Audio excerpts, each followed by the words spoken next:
The opening scene of a movie is important for obvious reasons. The first thing you see when you sit down to watch a movie sets the tone for what the rest of the experience is gonna be. It also usually introduces the main conflict and themes of the movie, or at the very least the seeds that will become those themes. And of course, the most important thing about any opening scene is, it's almost always cool.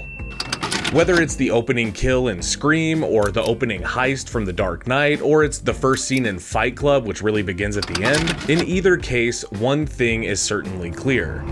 The opening scene is what hooks you into the rest of the story. And folks, today, come in close, a little closer. I am excited as because today we are going to be talking about the opening scene in X-Men 2, and my fanboy brain is buzzing. Most of you probably know this scene already, and if you're anything like me, it lives rent-free in your dome and it pops up at random times and you can't control it. But really, that's how good this scene is. It introduces a fan favorite character, it delivers on beautiful visual effects and power signatures, it sets up an incredibly big conflict that the rest of the movie fleshes out, and it even goes as far as to be a little bit scary. So let's talk about it.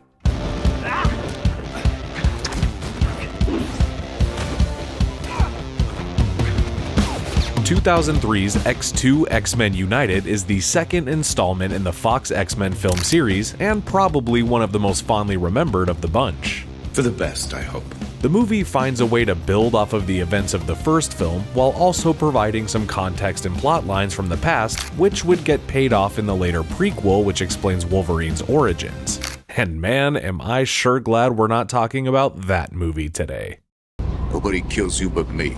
So, this movie chooses to open with a stealthy assassination mission, which becomes an unstealthy assassination mission pretty quickly. We start with a group of tourists taking a tour of the White House. The tour guide reads a quote from Abe Lincoln about equality, which, as we know, is well suited for any X-Men story as it's at the core of the super team's identity. Have you tried not being a mutant?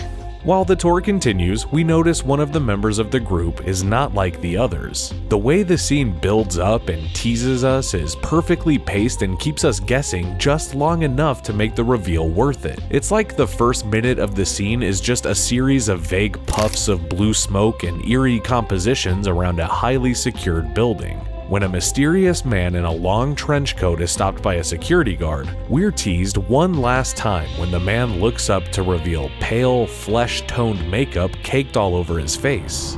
Let's take a second to talk about this because I think it's more than an uncanny attempt to look human. I don't believe it! To me, the scene starting with Nightcrawler is more than just fan service for X-Men fans who love the character. Instead, I think the choice to use this specific character is because it introduces a unique new idea to these movies, in that it's the first time we see a mutant that doesn't look human trying to disguise themselves. While the previous film had characters like Mystique, Sabretooth, and Toad, which had clear physical mutations, Mystique can look human at will, and Sabretooth and Toad never had to hide their appearances from humans. Seeing a character that we know is blue and that we know would obviously stand out having to wear makeup and sunglasses to blend in introduces us to the idea that mutants can't feel comfortable being in public if they look different, something that gets paid off later in the film with one of my favorite lines. Then why not stay in disguise all the time? You know? Look like everyone else. Because we shouldn't have to.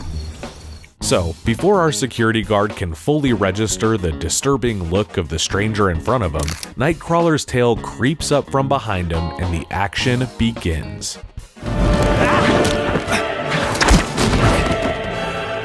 Perimeter breach at visitors checkpoint. This is the moment that I would say fully confirms the mysterious mutant that we've been following is in fact Nightcrawler. And now that we know it's for sure him, let's see some of those powers.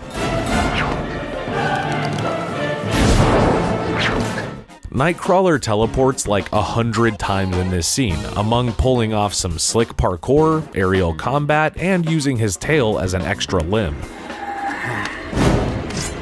You can't really ask for a better introduction to this character. It just feels epic, like they knew the audience was gonna go nuts for this. And they were right.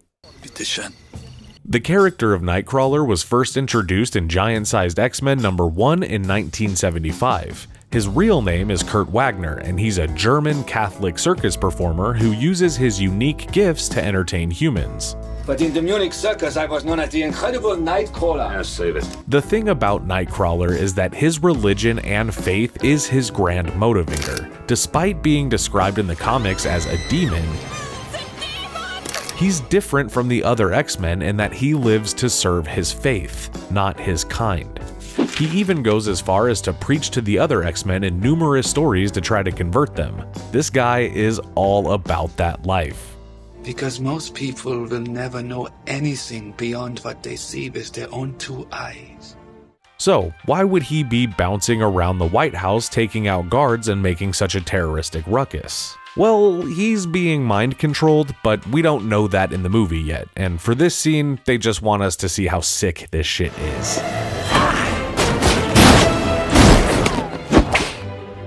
Alan Cumming was cast as Nightcrawler for this film, and while I guess you'd look at him now and just see a well-dressed Scotsman, he's actually quite a chameleon when it comes to taking on other accents and characters. He's very much a character actor to the fullest extent, and he rips it in this role. It's perfect. Who is this guy? Who are you? My name is Kurt Wagner, but in the Munich circus... He's a teleporter.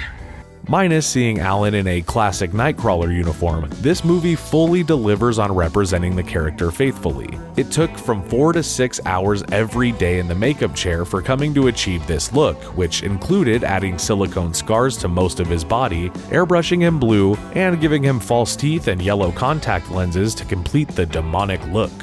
And I did hear a quote from the actor recently stating that his return to the character for Avengers Doomsday was able to cut down the time in the makeup chair to about 90 minutes. I just hope it looks as good as this. After knocking out all the Secret Service outside of the Oval Office, it's time for Kurt to get in the room with this movie's president and complete the mission.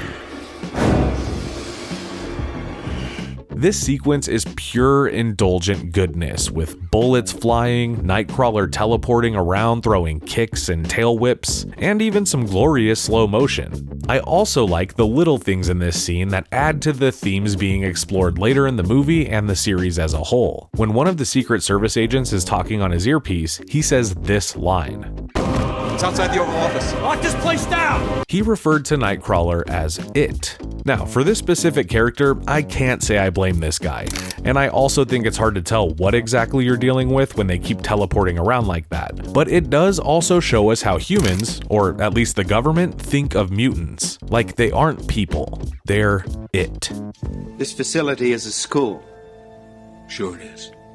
Of course, Magneto sees mutants as the next step in human evolution, which would make them superior to non-mutants. Personally, I think it would be cool to be able to teleport, so now it's down to just Nightcrawler and the President. All of the ass-kicking and gunplay we've endured in the last few minutes has led up to this shot. Kurt subduing the President and pulling out a very sharp dagger. Again, this isn't subtlety, but the dagger has a ribbon that says Mutant Freedom Now, which of course tells us the reason that Nightcrawler was doing all of this to begin with.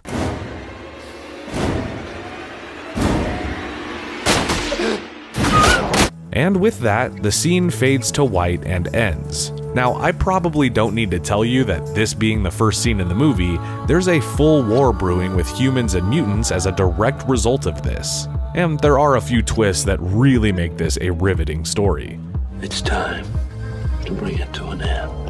This scene will forever go down as one of my favorite character introductions in cinema history. It's iconic for the reasons we discussed. I love it because it's awesome, and it is the reason that I will be one of the first in line to get my tickets to Avengers Doomsday, just to see Alan Cumming do this all over again. God, I just hope it's good. You know, like it needs to be good. The X-Men are my little babies, and I want them to be good. So Feige, please.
Thank you for clicking on our video, everybody. If you like what you saw here, please make sure you like the video and subscribe and share with your friends who like this sort of content. JoBlo was created by movie fans for movie fans, and we appreciate your support.